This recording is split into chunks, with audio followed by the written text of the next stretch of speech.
Todas as segundas, às 18 horas e aos domingos, às 8 horas da manhã, aqui na Rádio Comunidade, você tem um encontro marcado com a doutrina espírita, o Centro Espírita Friburguense no ar. O ensinamento dos espíritos superiores através das palestras realizadas no Centro Espírita Friburguense, trazendo até você a codificação de Allan Kardec.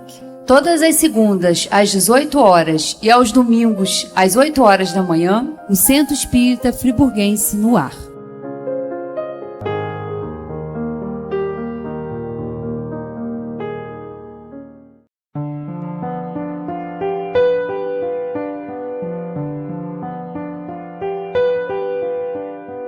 Sejam todos muito bem-vindos.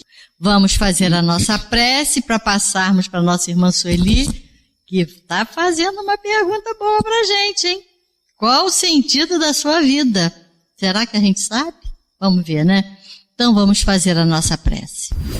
Deus querido Pai, agradecidos estamos, Senhor, por mais esta oportunidade de aqui estarmos, de participarmos desse estudo, de estarmos cada vez mais nos empenhando em vivenciarmos tudo o que aqui temos aprendido. Ampara-nos e fortalece-nos, Senhor, para que aqui sempre possamos estar buscando esse crescimento tão necessário enquanto nós estamos aqui a caminho nessa escola que é a Terra. Obrigada, Senhor, pela oportunidade desse instante. Graças a Deus e que assim seja. E com vocês, Celi. Vamos lá. A dar sequência ao estudo, né? Então, uma boa noite para todos. Cá estamos para nossa conversa de hoje, né? Escolhemos esse tema porque, primeiro que a gente tem ouvido muito essa palavra, sentido. Que sentido a vida tem? Nós estamos vivendo um momento social bastante complicado, né? Parece que as pessoas perderam um pouco o endereço de Deus, perderam um pouco o rumo, porque conversando às vezes com as pessoas, fazem assim umas observações que a gente fica pensando, gente, o que é isso, né?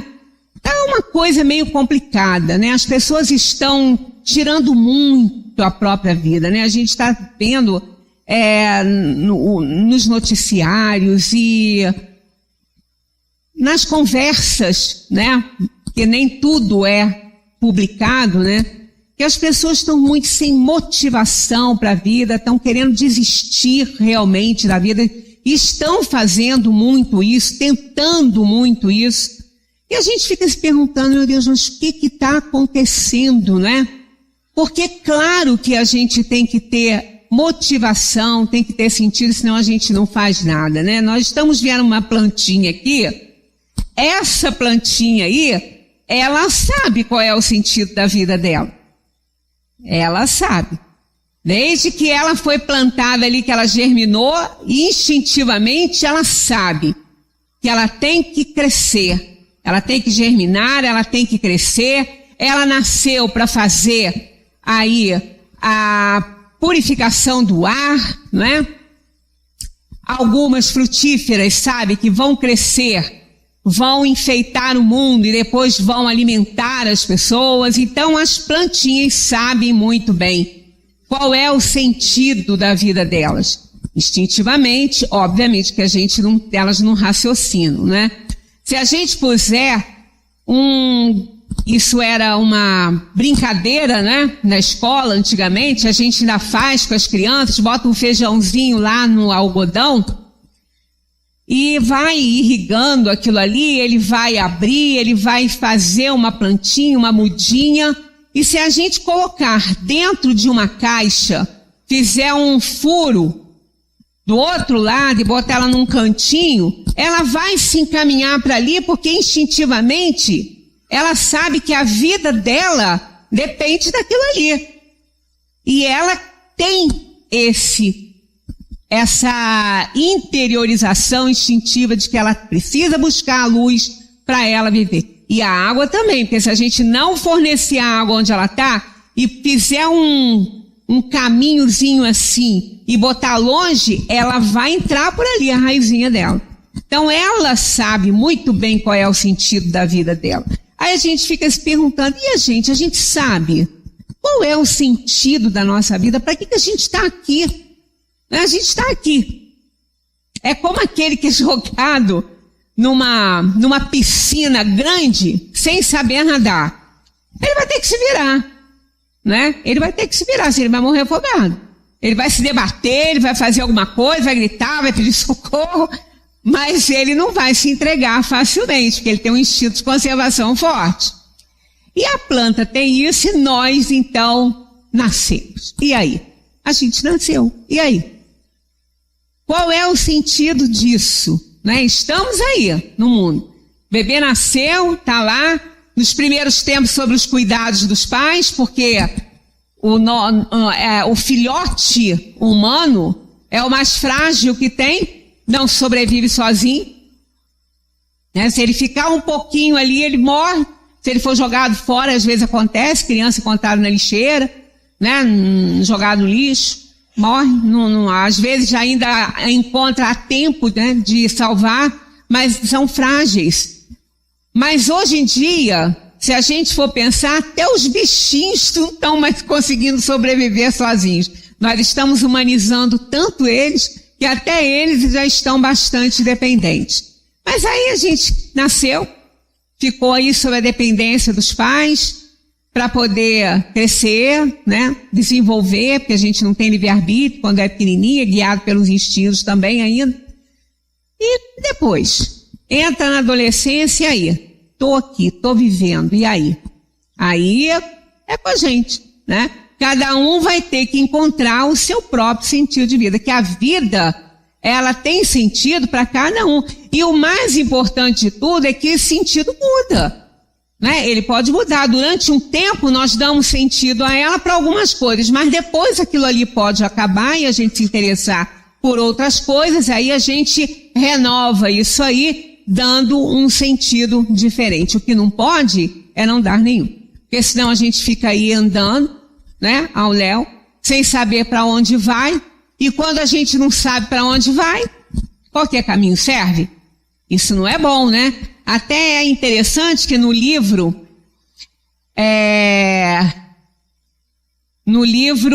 da... Vou até esquecer o nome do livro. Alice no País das Maravilhas, né?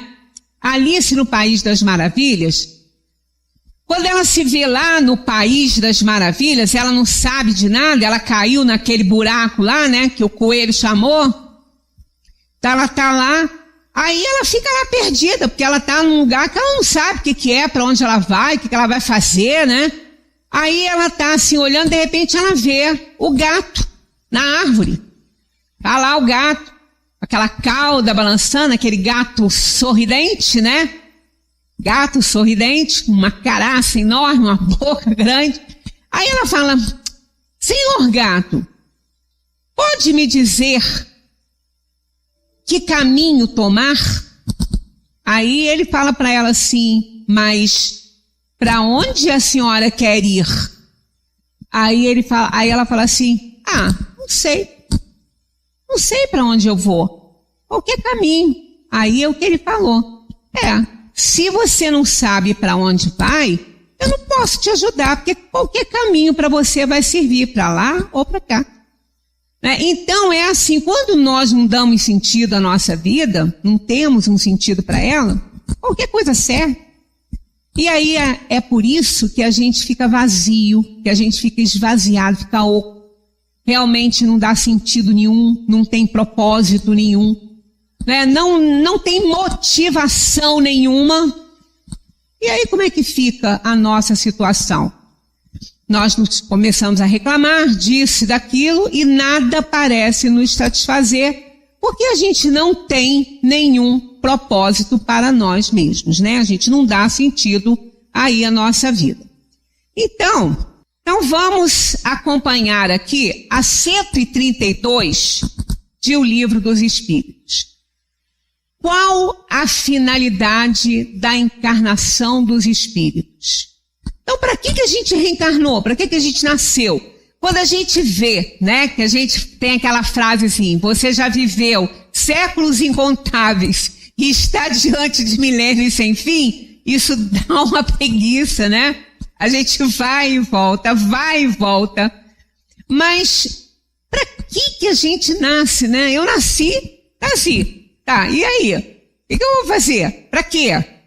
A gente nem pergunta por quê, que a filosofia fica mais profunda. É melhor perguntar para quê, né?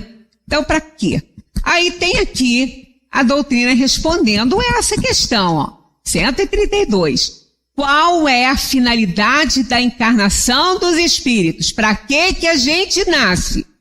Né? Para que a gente nasce? Aí tá aqui, ó. Deus a impõe, quer dizer, essa resposta é grande, tá? Depois vocês consultem lá. Botei só aqui um trecho. Deus impõe a encarnação, né? O nascimento, Deus a impõe com o fim de levá-los à perfeição e pôr o espírito em condições de enfrentar a sua parte na obra da criação.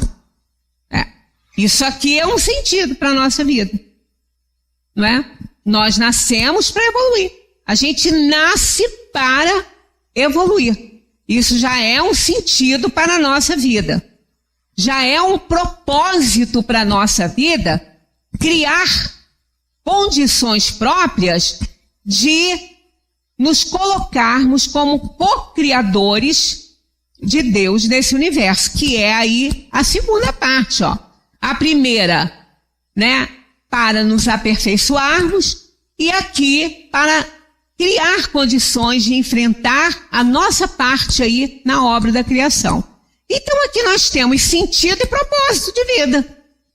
Não precisa nem de muito mais, é isso aqui. Agora, o que adianta a gente saber disso se a gente não movimentar, não tomar atitudes para que esse sentido realmente se torne um propósito aí de vida? Aí é com a gente, aí é com cada um. Então aquele que vai ficar esperando, mas está tudo tão complicado, mas essa sociedade...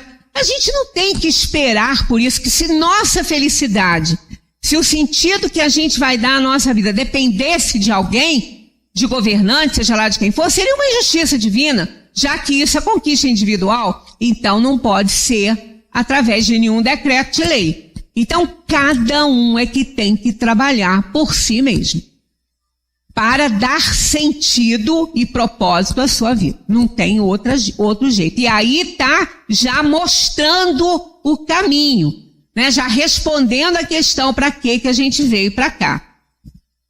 Então é importante considerar que isso aí, nascer, a gente nasceu, né? Aí Deus nos tornou espíritos, com aquele material todo, né? Princípio espiritual passando pelos reinos todos, e nos deu o livre-arbítrio. Então a gente ali vai ter que fazer esse trabalho agora por nossa conta. O reino vegetal, animal, faz por conta dos instintos, mas agora o negócio é por nossa conta. Cada um é que tem que trabalhar por si, né? Mas a gente fica com tantos probleminhas, a gente encontra tanto obstáculo, né? Pois é, do nascimento à morte, a vida está repleta de dor. Mas o sentimento que damos a essa dor só depende de nós. Quando a coisa nos incomoda e precisa nos incomodar, para que a gente reaja, para que a gente mude, para que a gente tome atitudes, a dor é um aguilhão de aperfeiçoamento. Por isso que ela está presente na nossa vida todo o tempo. Ela não está presente para a gente se desgraçar, não é isso. Pelo contrário, ela está presente para nos trazer graça, não para nos desgraçar. Porque através dela, da dor, ela é um alarme, ela é um sinal que alguma coisa tem que mudar. E se não fosse a dificuldade, se não fosse a dor, nós não evoluiremos, né? Evoluiríamos, no caso. Por quê? Porque a gente não ia se mexer. Não tem aquela frase, time que está ganhando não se mexe? Pois é. Mas a gente precisa se mexer, nós precisamos trabalhar para dar esse sentido à vida, né? Se encararmos essa dor de forma trágica, ela se transforma em sofrimento. Mas se a encararmos como sabedoria, os momentos mais duros da vida são portas abertas em direção a algo que precisamos conhecer. Né? Até no corpo físico da gente, quando dói alguma coisa, é um alarme. Vai lá, amigo, procura ver, porque não é normal, isso aí tá doendo. Tá doendo seu joelho, tem alguma coisa, tá doendo seu braço, tem alguma coisa, ela é um alarme. Então, se a gente encara de outra forma, ela vai nos trazer esclarecimentos a respeito da situação pela qual nós estivermos passando. Eu trouxe aqui a ideia estoica, por quê? Porque ela vem ao encontro do espiritismo. É o movimento filosófico que mais se aproxima da doutrina espírita do que os espíritos nos ensinam. É o movimento filosófico histórico. Porque tem gente que fala assim, eu não quero saber de nada, eu não quero saber de religião, eu não quero saber de nada. Então, procure saber do espiritismo, porque o espiritismo não é religião. Ele não é. A gente tem sempre falado isso aqui. Ele só é religião no sentido etimológico da palavra, que nos religa com o Criador, com o Supremo Bem. Mas como instituição não é. Então, quem não quer se envolver com religião, pode se envolver com o espiritismo, porque ele não é uma religião. Ele é uma filosofia, uma ciência espírita com consequências morais. Não tem nem essa palavra aí na codificação, a gente não é religião. Mas no sentido etimológico, sim, porque ele nos religa com o Supremo Bem, né? Que é aquilo que a gente vai falar, o único objetivo da vida. Então, aí quem não quer mesmo assim, então estuda o estoicismo, porque está estudando muito da doutrina espírita, porque ele se encaixa perfeitamente, né? Foi fundado por Zenão, que foi influenciado por Platão, que era discípulo de Sócrates. Só para isso a gente diz que realmente ele é muito próximo, né, das ideias da doutrina espírita, que ela revela as ideias do universo, das verdades universais. Então é um movimento interessante. Olha o que ele diz. O estoicismo ensina que necessitamos crescer. É como se viéssemos ao mundo com um cartão cifrado que atrai magneticamente as experiências que temos que viver para desenvolver pontos que estão mais travados em nós. Se não tivesse sofrido aquele problema através daquela pessoa, sofreria através de outra. Se não fosse aquela circunstância, seria outra equivalente, porque precisaria passar por aquilo. Seu poder pessoal e necessidade de aperfeiçoamento humano chamou essas experiências para a sua vida, porque você necessitava superá-las. Vê se isso não é o que a gente aprende na doutrina espírita. Nós somos instrumentos de Deus nesse mundo. Às vezes a gente passa alguma coisa, aquela pessoa foi instrumento para aquilo acontecer conosco. Mas fulano me fez mal. Não, você tinha que passar por uma situação e o fulano menos avisado acabou sendo um instrumento aí de forma negativa aí para ele, para que aquilo acontecesse como assim. Então é a mesma ideia. O estoicismo, ele é um movimento filosófico bastante semelhante à filosofia que nós aprendemos na doutrina espírita. Aqui nós temos uma afirmativa, uma reflexão importantíssima de Viktor Frankl, que foi, né, que ele já partiu, um grande psiquiatra austríaco, psicólogo, psiquiatra, perdeu toda a família, viveu 3 anos no campo de concentração, perdeu todo mundo, e ali ele fez daquela dor, ele deu sentido à dor dele quando ele começou a escrever em busca de um sentido para a vida, né? E aquilo depois virou um best-seller quando ele saiu de lá. Ele foi uma personalidade da maior qualidade no mundo, porque apesar dele ter perdido todo mundo, ele ter sofrido tudo, foi pai, mãe, foi a esposa. Depois ele, mais pra frente, né, quando ele foi solto e tudo, ele ficou sabendo que a esposa também tinha morrido em outro local. Então mais pra frente ele se casou, teve uma filha, mas ele foi de um exemplo, de uma resiliência assim incrível. E essa frase dele, essa reflexão dele também nos aproxima muito do que a gente aprende dentro da doutrina espírita. Olha só, tudo pode ser tirado de uma pessoa, exceto uma coisa: a última das liberdades humanas, a escolha da atitude pessoal diante de um conjunto de circunstâncias para decidir seu próprio caminho. Então, nada pode fazer com que a gente não encontre um sentido para a nossa vida. Tudo pode nos ser tirado, tudo. Mas o que nunca vai nos ser tirado é isso aí. É a escolha da atitude pessoal diante de um conjunto de circunstâncias. Seja o que for que a gente estiver passando, seja qual for o tamanho da nossa dor, do nosso problema, não importa. Seremos sempre livres para reagir. E na doutrina espírita nós encontramos esse ensinamento aí.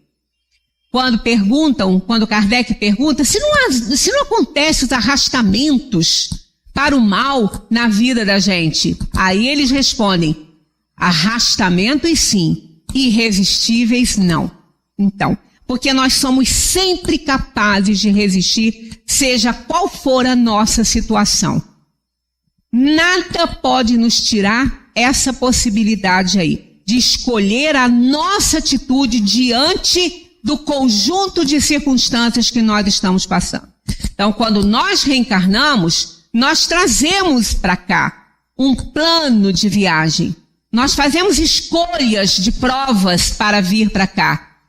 Algumas totalmente decisivas, né, determinadas, designadas mesmo para que aconteça naquela atual encarnação, e algumas, talvez a maioria, podendo ser negociável por nós mesmos, já que essa escolha foi feita por nós.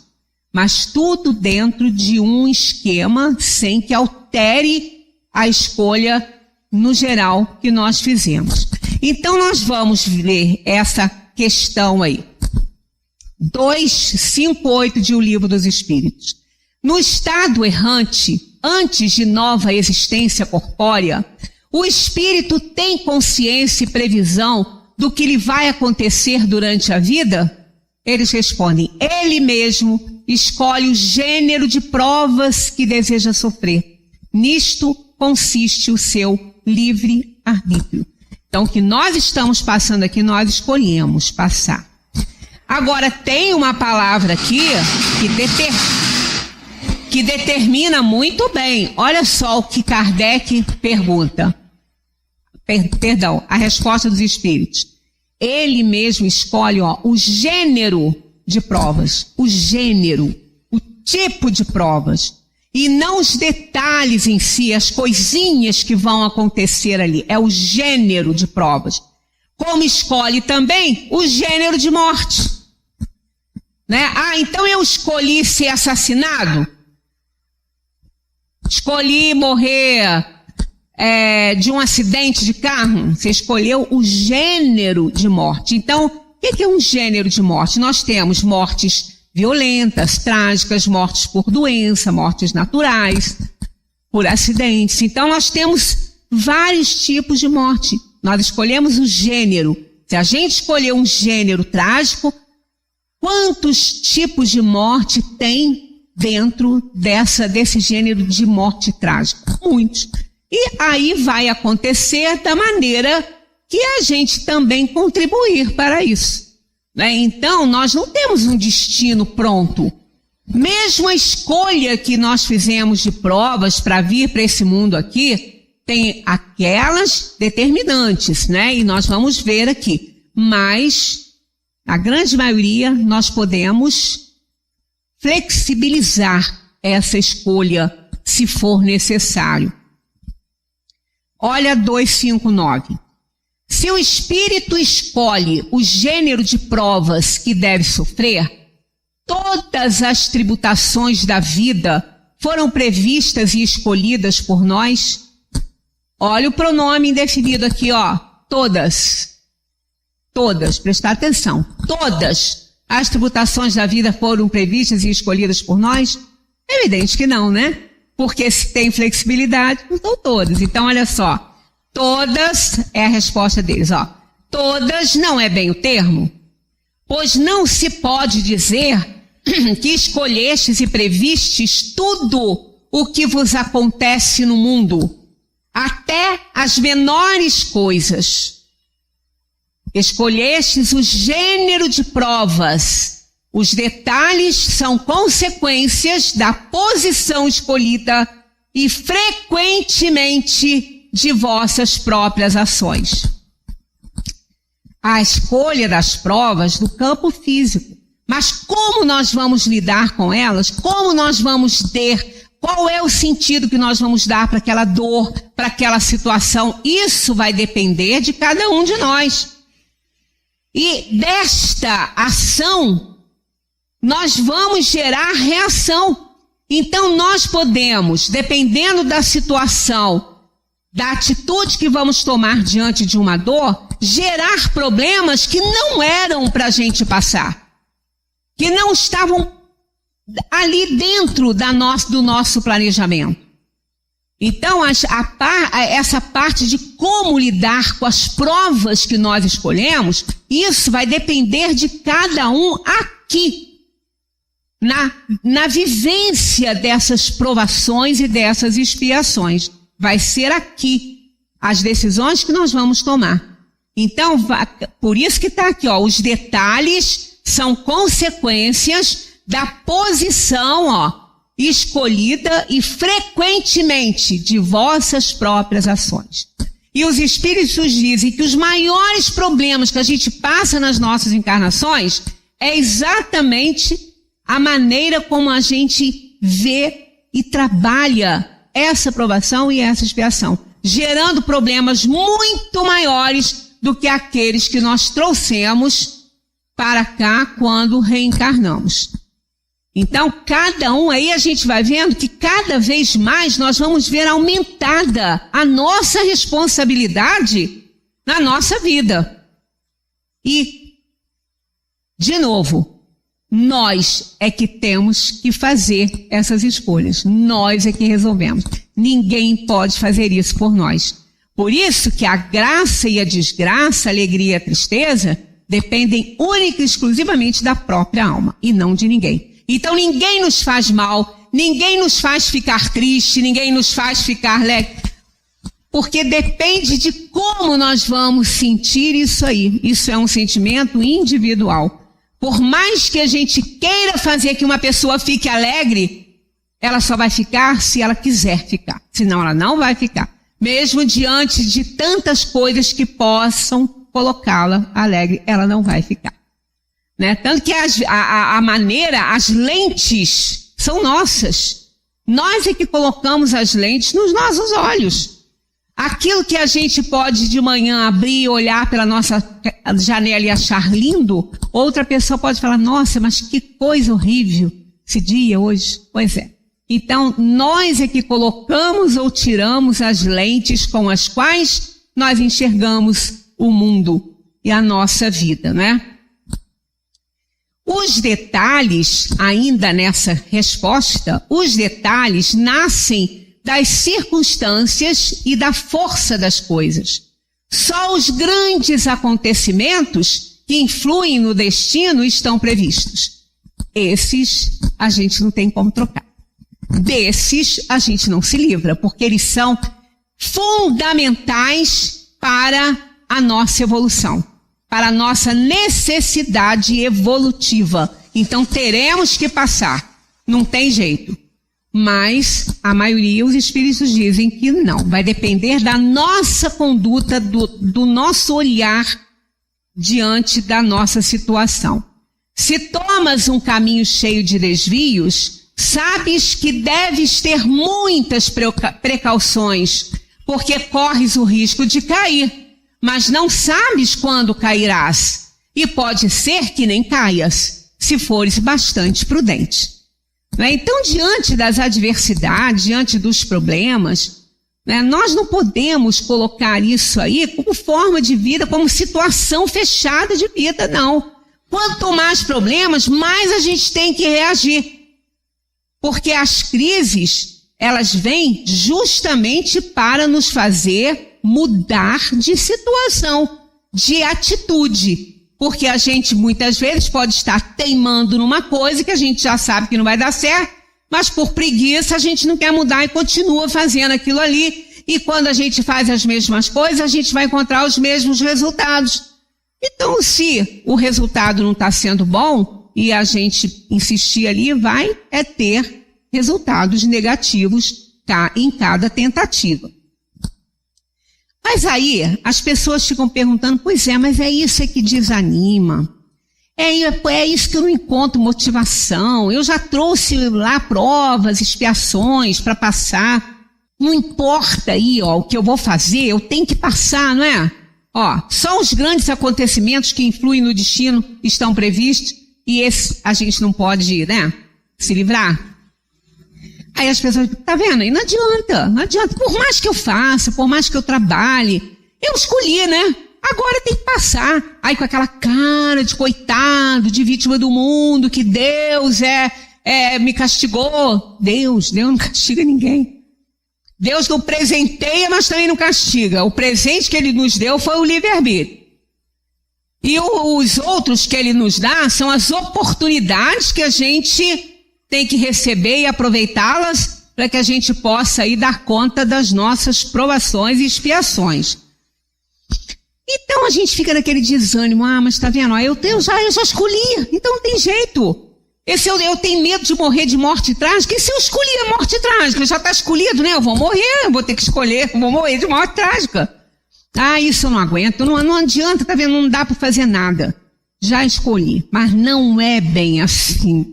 Porque se fosse também haveria uma injustiça e Deus é soberanamente justo e bom.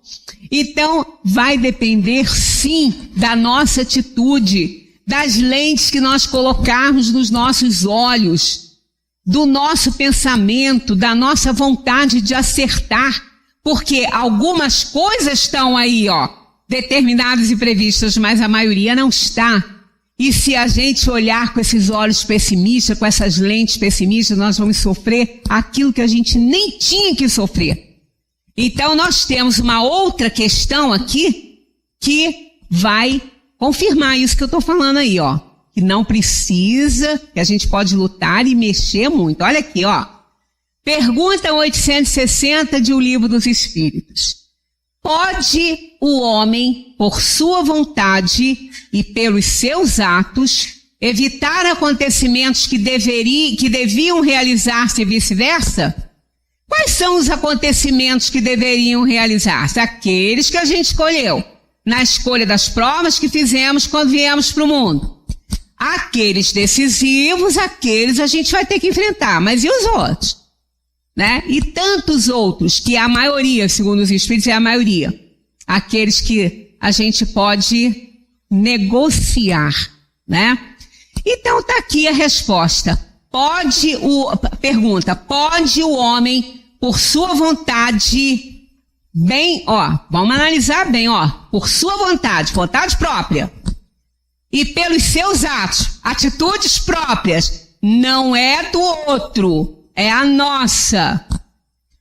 Evitar acontecimentos que deviam realizar-se e vice-versa? Então não adianta ficar rezando assim, ali, não, muda isso, Deus me dê saúde, tira essa doença daqui, não. Por sua vontade, esse sua que é a nossa, pode o homem, por sua vontade e pelos seus atos, quer dizer, pela sua ação e vontade, evitar acontecimentos que deviam realizar-se e vice-versa? Olha o que eles respondem. Pode. Já começou bem. Já animou, não é? Já deu uma esperançazinha aí, uma luzinha no fim do túnel, Olha lá. Pode. Desde que esse desvio aparente, presta atenção, Desvio aparente. Então não é bem um desvio, só parece, né? Desde que esse desvio aparente possa caber na ordem geral da vida que ele escolheu. Preste atenção em outra expressão, ordem geral, e não nos detalhes. Na ordem geral. Os detalhes, não vimos antes, fica por nossa conta, né? Além disso, para fazer o bem, como é do seu dever e único objetivo da vida, ele pode impedir o mal, sobretudo aquele que possa contribuir para um mal ainda maior. Tá vendo? Podemos sim, podemos mudar. Então tem muito que a gente possa fazer para melhorar aquela escolha que a gente fez ao reencarnar. Para mudar alguma coisa. Esse plano é flexível. Até porque somos imortais. Somos imortais.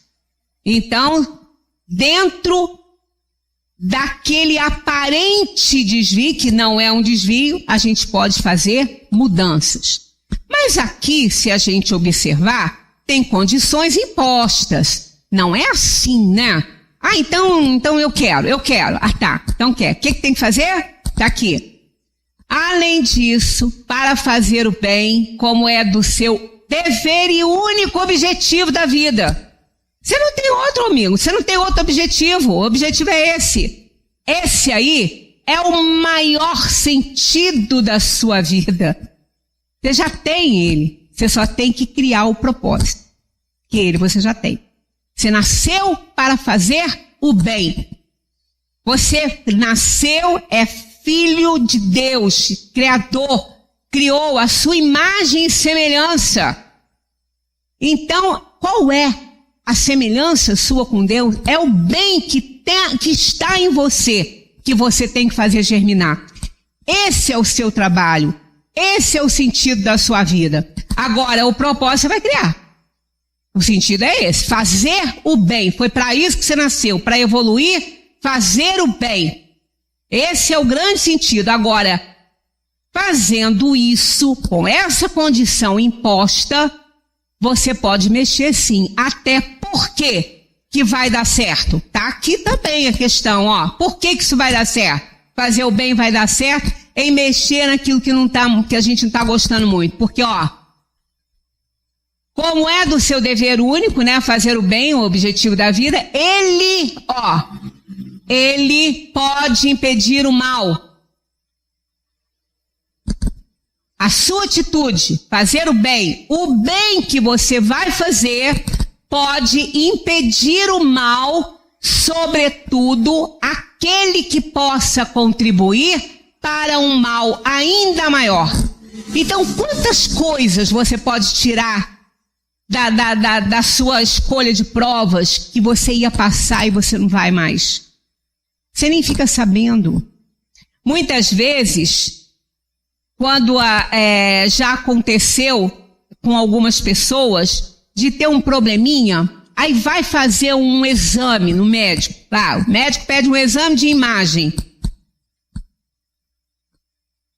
Isso aconteceu com uma pessoa bem chegada a mim. Um exame de imagem. Aí o médico, depois na leitura lá, o senhor já fez uma cirurgia nesse órgão aqui?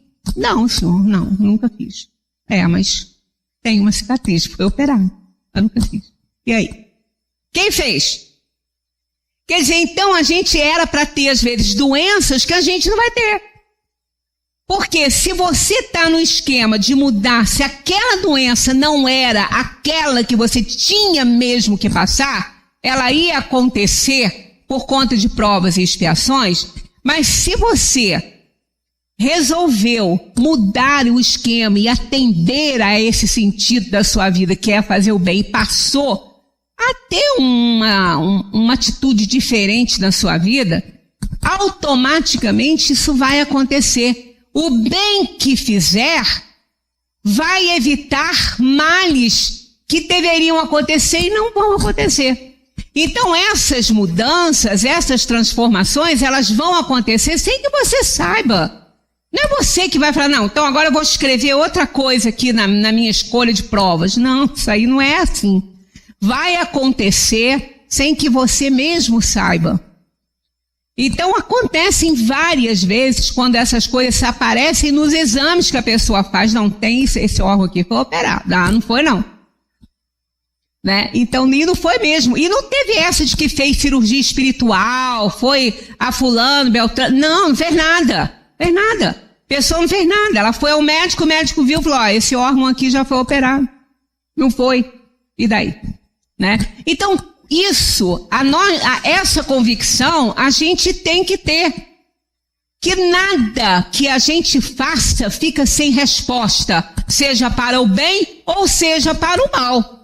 Tudo vai ter uma resposta, porque cada ação carrega uma reação. Ora, se tudo que a gente fizesse para melhorar não valesse de nada, a gente não ia se esforçar também. Deixa rolar, é destino, e daí? Mas não é assim. E se fosse, não estaria dentro da justiça divina. Então é isso que a gente precisa compreender. A gente precisa saber que a nossa vida vale muito. Vale muito para o contexto do universo. Cada um é cada vida ela é valiosa, cada ação, cada trabalho de cada um é valioso. Ninguém, às vezes a pessoa fala assim, não existe ninguém que seja insubstituível. Existe sim, existe. Não é insubstituível na sua cadeira, não. Se você faz um trabalho num escritório, você vai ser promovido, o outro vai ocupar aquilo ali, ele vai te substituir ali? Ele vai fazer o trabalho que você fazia. Mas não é igual a você. Porque o trabalho que você fazia, quem fazia era você. Você agora vai fazer em outro setor. A maneira como você fazia, não é a maneira que ele vai fazer. Ele vai fazer direito? Vai fazer do jeito dele, pode fazer até melhor. Mas não é a sua. É nesse sentido que a gente é insubstituível. E não no trabalho em si. Ele pode fazer até melhor. Mas igualzinho a você, ele não vai fazer porque é você que faz. Cada um é único. Nós somos únicos. E estamos na vida, estamos vivendo. Então essa vida vale, ela é valiosa. A gente não pode deixá-la solta assim, não. Tem que dar valor, tem que ter gratidão.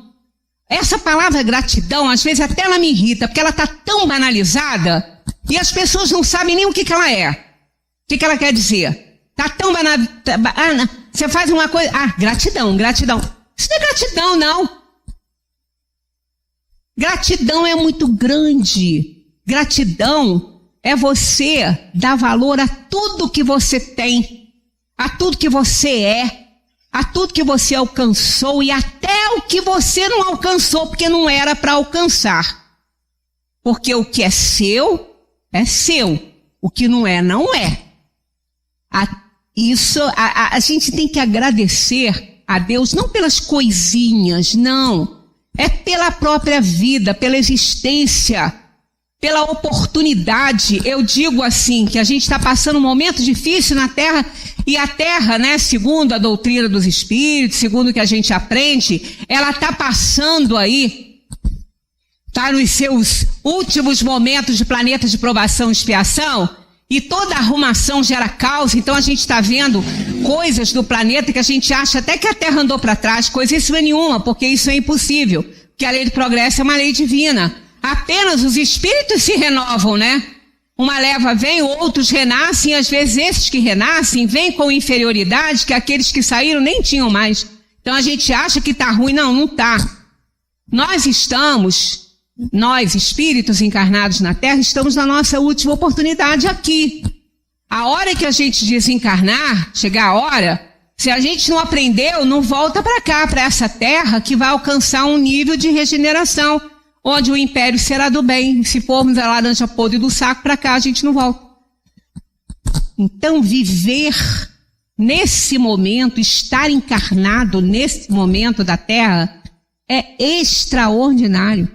É uma bênção, é uma oportunidade gigantesca de evolução. Porque a gente está tendo oportunidades e lições de todos os lados, de todos os setores, de todas as pessoas. Aí a gente tem que fazer o quê? A análise. Devo fazer igual ou não? Aí é que tá. Precisamos fazer juízo de valor. Senão a gente não vale a pena estar aqui nesse momento, né? Mas a gente precisa trabalhar essa questão em cada um de nós. E ser grato, ter gratidão a Deus por estar aqui na Terra nesse momento, porque é extremamente importante, é valioso isso. Então vamos interpretar melhor isso aqui. Prática do bem como único objetivo da vida. Essa é a condição imposta para que as nossas provações e expiações sejam mexidas, para que o nosso plano possa ser mexido em alguma coisa. A prática do bem como objetivo único da vida. Deus nos criou a sua imagem e semelhança, deuses em potencial. Tanto que Jesus falou, vós sois deuses. A gente só não sabe disso, né? Que a gente ainda não sabe ter atitude para isso, né? Somos instrumentos da vontade divina. Se somos instrumentos da vontade divina, nós temos que fazer o bem, porque Deus é o bem supremo e não vai nos usar como instrumento da sua vontade para o mal, jamais. Aí vai ficar instrumentos do mal por nossa conta e não pela vontade do Pai. Então a prática do bem é uma das exigências para que a gente possa modificar um pouco o nosso plano. Em algum momento nós compreenderemos isso aí, que somos Deus, em algum momento, que o bem é o único objetivo da vida. Todos os mecanismos evolutivos a que estamos submetidos, a infância, o lar, a reencarnação, a escola, a dor, o relacionamento afetivo, os relacionamentos, está faltando um S aqui, ó, os relacionamentos afetivos, a adversidade, a doença, a velhice, a morte, naquele incessante nascer, viver, morrer, renascer ainda e progredir sempre, tal é a lei. Tudo isso aí é lição, é oportunidade, dever de casa. Então tudo isso aqui, ó, é lição para que a gente aprenda, para que a gente amadureça. Tudo aquilo amadurece em nós, em nossa personalidade, a consciência que é preciso participar da economia universal, exercitando o bem sempre, adequando-nos às leis divinas e realizando-nos como filhos de Deus. Então ali é um ensinamento, é a escola, ali tudo aquilo, tudo que acontece, tudo que está ao nosso redor, tudo que vem para nós, é lição para que a gente amadureça e veja ali, né, um mecanismo de evolução. Com a prática do bem, facultado é ao homem impedir o mal, sobretudo aquele que possa concorrer para a produção de um mal maior. Então é aquilo que falamos, quando se faz o bem, vai impedir a própria ação no bem, gera uma anulação de determinadas provações e expiações que estavam no nosso mapa kármico, que a gente não precisa passar na nossa escolha de provas, que a gente não precisa mais, porque já aprendeu. Porque as dores, os sofrimentos, eles existem para nos ensinar. Se a gente aprendeu, eles deixam de fazer sentido. Eles não vão mais se concretizar. É nesse sentido que a prática do bem, com a prática, facultado é o homem impedir o mal. Então, se ele está fazendo bem, e aquele bem está envolvido ali, numa daquelas provações ou expiações que ele trouxe, ele não vai mais passar aquela dor que ele passaria, porque ele já aprendeu pelo amor, não vai precisar aprender pela dor. Então é assim que a gente vai fazendo as modificações. O exercício do bem não só torna tolerável o mal que nos é atirado, como nos ajuda a extingui-lo, evitando que se alastre qual pequena chama que pode transformar-se em incêndio devastador. Ora, quando a gente faz o bem, a gente cresce tanto, que a gente não consegue mais nem ter raiva e rancor das pessoas. A gente passa a entender o momento da pessoa. Aí vem aquela frase de Pedro que eu adoro, né? O amor cobre a multidão de pecados. Não que nos isente dos resgates, mas aquele que ama, ele não deixa de amar porque o outro errou. Ele não deixa de amar por isso, porque o outro errou. Então é nesse sentido que o exercício do bem não só torna tolerável o mal que nos é atirado, porque a gente não vê mais aquilo como um mal, apenas como ainda uma inferioridade de uma alma que ainda não cresceu, né? Como nos ajuda a extingui-lo, porque não tem vingança. A única coisa capaz de frear uma ação é uma ação contrária. Não tem outro jeito. Se não adubarmos, se não molharmos uma semente, ela vai morrer. Claro que ela vai morrer. Então, se o mal não vai para frente com o nosso adubo, a gente não tem vingança. Então, ele fica extinto. Ele se extingue, ele morre, né? Evitando assim que se alastre qual pequena chama que pode transformar-se em incêndio devastador. Numa inimizade, numa contrariedade, num comprometimento para as encarnações futuras. Então, olha que coisa maravilhosa, só praticando o bem, que é o único objetivo da vida, né? Aí a gente precisa desenvolver um pouco de inteligência emocional, pelo menos. Por quê? Inteligência, a gente tem várias. O mundo está cheio de inteligências. Inteligência tecnológica, econômica, financeira, o mundo está cheio de inteligências. Mas está com pouca inteligência emocional. E a gente não precisa de curso para isso, não. Isso é esforço próprio, isso a gente pode desenvolver em nós. A inteligência emocional, porque ela é o quê? É a capacidade de reconhecer e avaliar os seus próprios sentimentos e os dos outros, assim como a capacidade de lidar com eles. Por que está em nós? A receita foi dada por Santo Agostinho na obra de Kardec. Fazei o que eu fazia.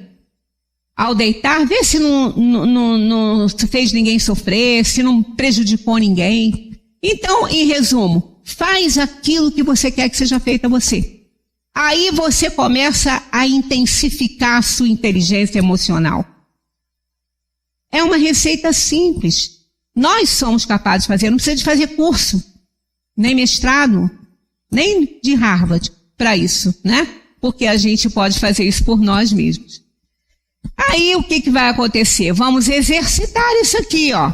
Observar e analisar seu comportamento, dominar as suas emoções, aprender a lidar com as emoções negativas, aumentar sua autoconfiança, aprender a lidar com a pressão, não ter medo de se expressar, desenvolver o sentimento de empatia, exercitar o respeito pelo próximo.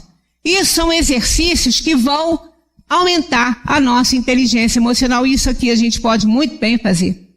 Somos capazes, a gente tem esse potencial. A gente tem os pré-requisitos para desenvolver isso aqui. Só tem que fazer.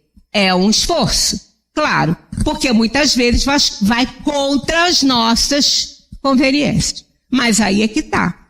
Baixar o interesse próprio para baixar a nossa personalidade, né? Para que a nossa individualidade suba, porque somos espíritos imortais. Então a gente está aqui de passagem, isso é muito pouco tempo para tanto ganho, É muito pouco tempo para tanto ganho, é só querer fazer. Ser pacífico não é ser passivo. Então isso aqui que a gente precisa fazer, não é, mas está lá, mas Jesus mandou se bater em uma da outra face. Sim, mandou e é para fazer isso mesmo. Por quê? Ele não está pedindo que você seja machucado de novo. Ele não está pedindo que você seja bobo para ficar apanhando, sendo humilhado. Não, ele só está pedindo, quando ele pediu isso, se alguém te bater na face direita, dê à esquerda, que você mostre o outro lado da ação, que você mostre o bem e não pagar o mal com o mal, porque ele vai continuar existindo, para você dar um chega para lá. Então o sentido é isso. Por isso que ser pacífico não é ser passivo, não é ficar lá sendo humilhado, não. De forma nenhuma Jesus jamais pediria isso, porque ele não fez isso, ele não foi assim, né? Ele não pediria isso. De forma que a gente precisa apenas aprender a não pagar o mal com o mal, porque a gente tem que ter uma ação contrária para que esse mal se extinga, para que a gente possa fazer mudanças na nossa vida. Acontecimentos podem ser evitados ou atraídos pelo homem desde que esse desvio aparente tiver cabimento na sequência da vida que ele escolheu. O que quer dizer isso? Que a gente até já leu, que aqueles que tem que acontecer vão, né? Então, olha só, isto significa que não obstante o bem que venhamos a praticar, há fatos que por sua natureza não podem ser afastados, porquanto são necessários à nossa economia espiritual. Então são aqueles desígnios que não podem ser mexidos porque precisamos dele para nossa necessidade, que necessitamos dele para a nossa evolução. Aí esses não podem ser mexidos, mas os outros, a maioria pode. E nós podemos nos poupar de muito sofrimento quando a gente entende isso, né? Nenhum recurso, a gente reclama da dor, reclama da tristeza, do sofrimento, mas ele é que ensina. Nenhum recurso é tão eficiente como a dor para superar as ilusões do mundo. Nenhum deles. Ninguém sai de uma perda, de uma grande perda, de uma doença, de um problema que sofreu muito, igual. Não sai igual. Mas você sai de uma grande alegria igual, querendo até uma alegria maior. Você não se modifica muito com as coisas muito boas. Parece que você está recebendo presente do céu. Mas a dor espeta, ela é um aguilhão de aperfeiçoamento. Então ela nos modifica. Ela acaba com a nossa empáfia, com a nossa onipotência, porque ela bota você no seu lugar. Então aí você aprende, baixa a crista, né? A gente passa pela dor quando a gente não aprende pelo amor, né? Não há nada que nos ligue melhor aos aspectos espirituais, desenvolvendo na alma o sentimento de religiosidade e fraternidade, como a dor. Nada. Tanto que muitas pessoas que nem nunca fizeram uma prece, uma oração, de repente começam a querer saber resposta, querer isso, querer aquilo, querer se integrar num grupo filosófico ou religioso, porque se viu diante de situações que nada que tinha e que possuía resolveu. Aí começa a querer buscar caminhos diferentes daquele que vinha trilhando, né? Por maior que seja o esforço no bem, não se isentarão plenamente do espinho na carne, como diz Paulo, porque esse espinho na carne é o resgate de dívidas que a gente já contraiu e a gente tem que resgatar. Assim, hoje e sempre, a opção mais inteligente é o esforço no bem, cumprindo a finalidade única da vida. E tanto mais perseverantes e produtivos seremos, quanto mais conscientes estivermos do bem supremo. Quanto mais a gente perseverar no bem, mais a gente está mostrando consciência do bem supremo. De que Deus é nosso Pai, nosso Criador, nos ama incondicionalmente e sente um amor tão grande que cobre a multidão dos nossos pecados. E em cada encarnação nos dá oportunidade de redenção. Vou deixar aqui duas reflexões do estoicismo, e quem tiver vontade de estudar um bocadinho de filosofia, vai para a filosofia estoica, procura lá, Epíteto. Epicteto, esse C, ele é falado, Epicteto, ele era escravo, mas ele foi um grande representante do estoicismo, assim como Marco Aurélio, o melhor dos imperadores romanos. Ele foi o mentor de Marco Aurélio, né? Então, realmente, Sêneca também, mas Sêneca era meio político, envolvido, mas esse aqui é o exemplo do exemplo. Ele escreveu um livro, A Arte de Viver Bem, só que a gente não acha, ele está esgotado, não tem para comprar e nem estão editando mais. Mas olha só, para vivermos uma boa vida, devemos focar no que controlamos e aceitar todo o restante que acontecer. Não podemos mudar o que já ocorreu, mas podemos escolher o que fazer com as circunstâncias em que nos encontramos. Reflete lá a frase e a reflexão de Viktor Frankl, né? A outra, olha só, é a que está embaixo, né? Aqui é uma observação que eu botei. Ame sua vida porque é seu melhor momento. Nós temos que ser grato pela nossa vida, amar a nossa vida do jeito que ela é, porque ela é o que nós precisamos que ela seja. Muitas vezes ela não é o que nós gostaríamos, mas ela é o que a gente precisa para que a gente possa crescer e evoluir. Então a gente tem que amar, ser grato a Deus pela nossa vida com tudo que ela tem. De bom e muitas vezes até daquilo que nós não gostamos, mas que é necessário para nós. E Epicteto, eu sempre quero tirar o C, mas ele funciona. Epicteto disse, não queira que tudo aconteça como deseja. Deseje que tudo aconteça como deve acontecer e terá serenidade. Vejam se essas reflexões não estão dentro da doutrina. É tudo que a gente aprende, né? E para fechar, deixa aí o recado de Jesus para nós. Esse, o maior de todos, né? Eu disse essas coisas para que em mim vocês tenham paz. Neste mundo, vocês terão aflições. Contudo, tenham bom ânimo. Eu venci o mundo. Jesus. Muita paz para todos. Deem muito sentido e criem propósitos para a vida de vocês, porque vale a pena, a vida é muito importante, ela merece ser vivida intensamente e com muita gratidão no coração, muita paz.